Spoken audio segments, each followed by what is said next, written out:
from JK Fiber Arts. Today we are going to do a little stained glass spin. Since Easter is just around the corner, I always think about stained glass, and my mom and my sister make these wonderful, they're called stained glass chocolates. It is like chocolate with melted candies that look like stained glass. We always do them at Easter and I love it. So figured stained glass is gonna be wonderful. This is some beautiful black merino and some solid merino colors that I got from Bauer Family Farms. And the beautiful thing about this is you can do this any way you want. You could spin actually this separate and this separate, blending these together however you desire, and then knit with them separately and do like a color work piece, and this could fade throughout when you switch your colors, which I really think would look cool. Or we can apply these together and then it will give you that color transition throughout the black. Depending on how long your color repeats are going to be, depends on how many strips you want to tear this into, the project you want to do. So this is 6 ounces. So what I would recommend doing for this, and I don't have a project in mind, so that makes it slightly less good for what color repeats. But knowing me, I tend to not pick very big projects because I don't have a lot of time to do the knitting that I once did. So a good rule of thumb is that if you want to change your colors every row or so, it takes 4 times the width of your planned project in length of fiber to spin a row. So that should give you guys at least a starting point here. And then we can open up our colors and decide how we want to do this and what order we want to put them in. I haven't decided that yet either. So I'm just going to open these up and then we'll take a look. I have this laid out. Here's the black, and then I got to this kind of rust fall colored orange, and I don't really love it with this. So I decided to substitute for this brighter orange for stained glass with sun coming through. So I had some of this orange merino laying around, and we're going to just take the same amount here. I do like this orange, it's pretty cool. I think the turquoise and orange looks really good together. Oh, 20 on the dot, yay. All right, so I'm gonna open this one up and we'll add that to it. So here are the colors I've decided on, and I am going to also pick the order that I want them to go in. I would like, I'm always particular about colors blending into other colors. I like this. That'll work, I think. Or this is probably even better. Okay, so I think I like that color progression, or that color rotation, I should say. When it repeats, it's going to be green with purple. Do I want green with blue? Probably. All right. So I'm going to split these in half, each of those, and so I'm going to have my 1, 2, 3, 4, 5, 6, 12 little nests, and I will spin those, and I'll show you how we do that on the wheel, and then I will spin this, and we'll apply them together, and voila, stained glass. Here we are ready. This is the black merino. I have more of this. This is 86 grams and this was 102 grams. So I'm just gonna add some black to this off camera and we'll match. Let's get started here. So the most important thing is to put these in the order you're gonna spin them and don't mess it up. Alrighty. So right at the little hook in my yarn bowl, that's how I remember things. And then I'm starting on the right hand side and going clockwise. And we are ready to get this on the wheel. This is gonna look good. Look how cool that's gonna look all applied together. Nice. Here we are, joining me in progress with my single. I have to tell you a secret. The secret is I have never spun a straight black yarn before. I always go for color. And I've done stained glass windows with silk, where it's a black and multicolored silk blend, which was lovely. But I've never spun just a plain black, and I thought that this would be really boring and I would not like it at all. And that could not be more far from the truth. I've decided to go with a single here. It's a 12 WPI. And I just want to show you this plyback test because it's so pretty. I love it. And look at this. It looks really good. And then the other one is, I'm trying to make it, that might actually have a little more twist on it than I want. I'm gonna try to do a little less twist, and you can see the difference with the same thickness here, with the same, so this is a 12 right here. Same thickness as my last single here a second ago. And this one, look at this one. So a little less twist I like even better. Look at this. I love this. And this is gonna look so cool because the plyback's not gonna be black, it's gonna be multicolored, and I'm really excited. It's gonna look great. So I'm doing the 12 single. And I'm just gonna wind this on my hand because I love this twist and I don't wanna add any more to it.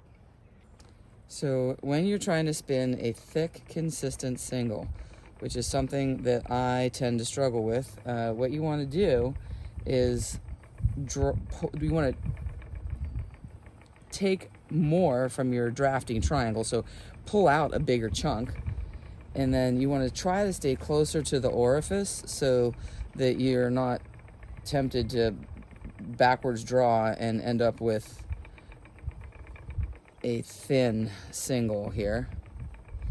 And I tend to do that, so I really have to stay on top of my game here. There we go. We're hitting it pretty consistent now. I really like this. So I am going to keep spinning this up. We'll do a little bobbin check-in.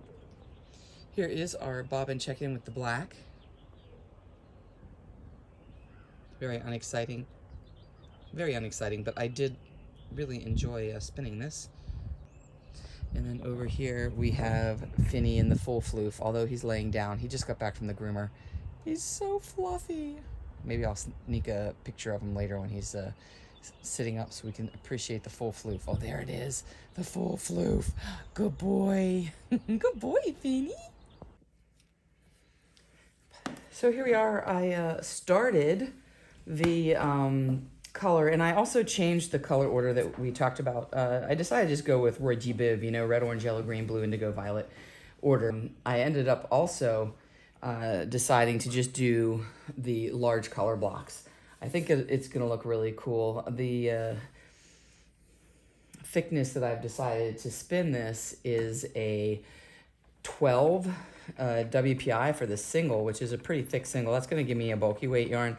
But it looks so cool that I decided this is how I wanted to do it. So spinning this bulky 12, and let me show you the plyback test. It looks so cool when you do it. I'm really in love with it. But I decided that because it was bulky, here's the 12 right here, that it would knit up a lot faster. So I decided to do the, instead of doing 2 rounds of color repeats, I'm just doing 1. Look at that. Oh, I love it. It's so pretty. And then I'm gonna show you how I do the adding of the color when it comes round. And that is, there's a lot of different ways to do it. Some people just add it right in and there's sort of an abrupt change. I'm going to show you a way that I just do, and I do it on the fly. Basically, it's kind of like doing a little bit of drum carding blending without, or blending board blending without a blending board. Basically is what I do. I'm doing a short forward draw for the most part. This is exactly what I want right here. Look at that. Oh, okay. Sorry, I'm really excited about this. I didn't think I was going to be as excited as I am. I was like, oh yeah, this will be cool, but I think it's going to be, it's just been really fun. I forget how I like to do thick every now and then. I do a lot of sock spinning, so it takes me longer. When you spin thin, for me to spin 4 ounces, 3-ply, when you're spinning a 45 single, it takes me like 2 weeks of here and there spinning, and this takes me like 1 evening. It's a lot of fun. And this is, I think it's like over 200 grams that I have here. So, almost 8 ounces. So my wheel is squeaking for the first time in forever. So I'm going to have to stop and put some lube on it. Usually I use my husband's bicycle. It's called Muck Off. And one, it smells kind of citrusy, so I like it. And two, it lasts for like 6-7 months. It's really, and it takes just a tiny bit. So now my wheel is running smooth and silent. This is what I used, and it's called Dry Lube Muck Off. And my husband uses it for his bike, and I don't know, it was $11.99 1,000 years ago. It takes such a tiny, teeny bit, and it literally lasts forever. So the dirt doesn't stick to it. So when you use the wheel oil, you know, all the fibery stuff will stick to it, and it gets kind of like a heavy buildup. And then you have to clean it all off. You don't get that buildup with this. It's amazing. You know, it's dry lube. It's dry. I put it on here. It's already dry. I put it on my orifice here where it meets the maiden, and then I put it down on my treadles. There's, you know, that metal axle that runs straight through the bottom of the wheel, and anyways, I like it. It smells good, and the next time I'll have to do it again will be like 6 months from now. So now, what I wanted to show you is this. This is how I'm going to proceed with the transition. And what I'm gonna do is I'm actually just gonna rip some of this off here, this orange, okay? And then I'm gonna rip some of this yellow like this. And I'm going to kind of pre-draft some of these strips here. And then I'm going to start blending them together a little bit. So the first thing I'm gonna do is I'm gonna do kind of like a 50-50 here. And I'll start transitioning. And what I'll do is, you know, I'll just kind of pull like a staple length. And so you see what I got there? And this just kind of makes it so it's not quite so barber poled. Basically, I'm just blending it a little bit here. And then I will do the same thing. I'll just kind of progress along with this. And since I'm transitioning to the yellow, I'm going to start increasing the amount of yellow that I have in here. And that's what I'm doing with this. And I'm just going to keep doing just a little bit of this pre-draft blending kind of stuff, you know, separating this out. So we're going to start off, and it's going to be mostly orange still, but we're going to start getting in with a little bit of the yellow. And you're going to see I'm starting to get just a little hint of that yellow in there. And this is something that I just kind of do on the fly. And I still have some of this orange down here to go. And again, I'm just sort of mixing the orange and yellow in here together a little bit. And you can kind of decide how long of a transition you want. It really depends on what you want to do with it. You could just do a little bit of barber poling, have a short transition, and be like, boom, done. This one I'm doing a little longer so you can see the kind of the subtle gradation that we're gonna get here. So I want to do more yellow than orange. And like I said, you can just tear these up into little strips, and it's very much like blending it together. And you could do this as many times as you wanted to blend it as much as you want.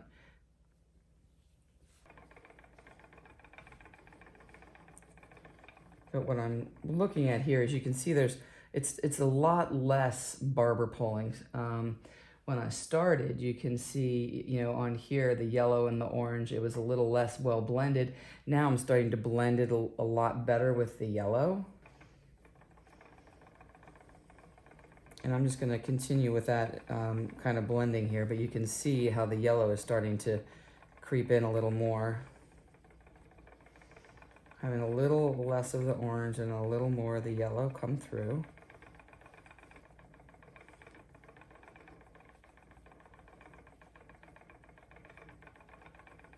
Let me show you what this is going to look like on the ply back here.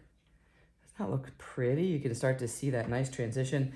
And this is a technique that you can do whenever you want if you're working with different colors. So you see how it gives you kind of almost like that variegated but not barber poled effect? Doesn't that look neat? And so that's how we're going to transition through. And I'm keeping this all aligned and in the same direction, so I'm not making it into a woolen prep if any of you are thinking I am. all I'm doing is just pulling this apart like this. So you would consider this pre-drafting. And I did this transition kind of long. You don't have to do it this long. I was just interested in showing you the technique so you could see the progression.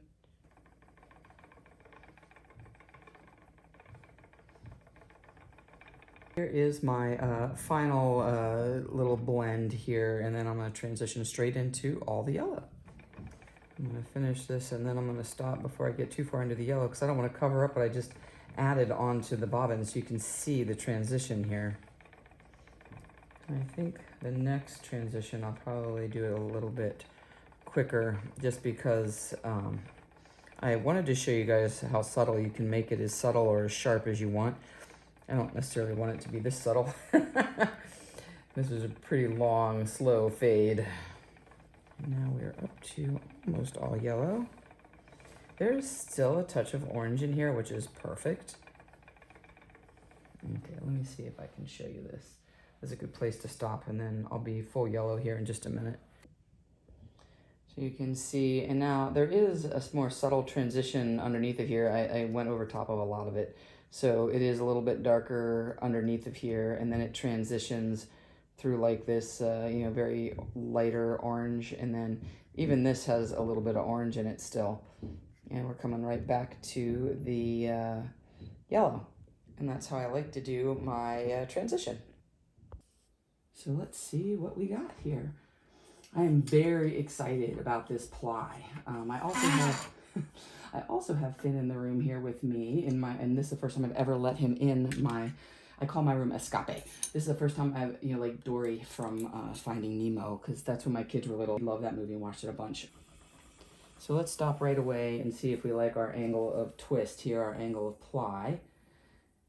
So we are looking at the S quadrant, which is the one down here. And this is not quite, it's like right around 30. I would say it's probably 20. So I'm gonna put a little more twist on this and get a sense for how many more treadles it takes to get what I want here. And I'm just looking at this dark purple one right now, and that is right on the 30. So that's what I want. So this wheel is a Scotch tension wheel, and Scotch tension changes your draw. If you're trying to spend more time outside of the orifice, you would decrease your draw. If you're trying to get it onto the bobbin faster, then you would increase it and it'll draw it on. But you can also use it, especially with single drive wheels, as the bobbin fills, it gets heavier, and so you need a little more resistance to get it to draw on. And you may notice that as you spin, and I know a lot of times people are like, it was working perfectly before and now it doesn't work. And that's because it's probably bogging down just a little bit, and just ever so lightly increase your tension on your Scotch tension, and that should fix it. One other thing that's important about wheel maintenance is you should always take the drive band off when you're not using it. Otherwise, it's going to stretch out and it'll stay all stretched out, and that's going to give you all kinds of tension issues as well.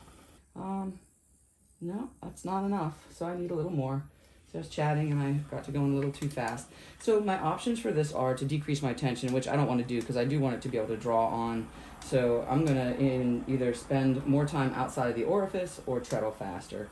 Or I could change my, here on my whirl, I could move this down to the smaller whirl. And I don't think I need to change my tension at all. We'll see. I do, okay, and increase my draw a little bit. And now I can treadle at the same speed, but I'm going to get more flyer. You see how much faster the flyer is going now? I might need to add a little bit of tension to my mother of all here. Let's pause and do that just so you can see how I do that as well. There's a little thumb screw here, and I can just raise this up a tiny bit. Doesn't take much. Tiny bit, and it'll put just a touch more tension on my drive band. And of course, you don't want it to be super taut. You're not going to like that. It should be just enough. Saw how it was kind of like buckling off of my wheel when I was treadling. It can literally come off while you're treadling. So we don't want that to happen. So now we are all set. And now I have everything set a little bit stiffer.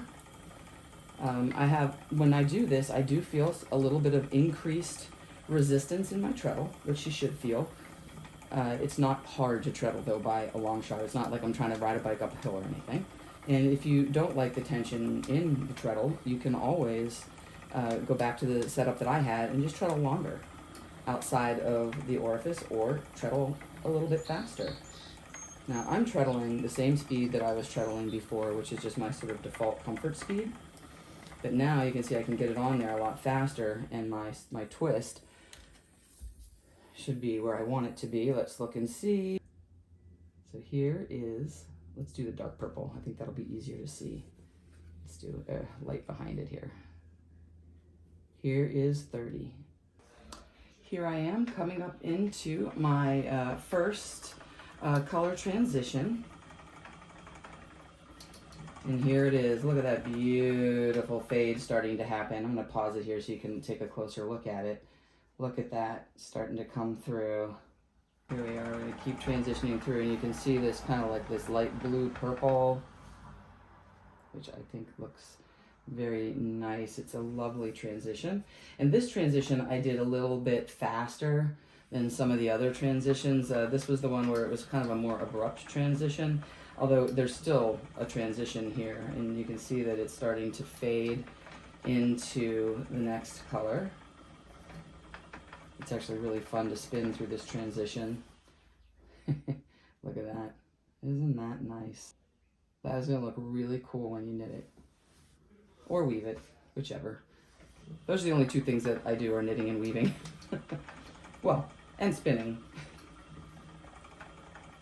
So we're still continuing through this transition, and you're going to start seeing, you know, a little bit more blue and a little less purple. Here you can really see it transitioning. Look at that. And let's continue on here. All right, here we come to the blue and green transformation here. And I just love this part. I just love the way it transitions. Isn't that beautiful? I love the consistency of it too. I'm going to start seeing a little bit more of the green here. I'm trying to make this a little bit longer so you can see it. Here we come into this kind of turquoisey color here.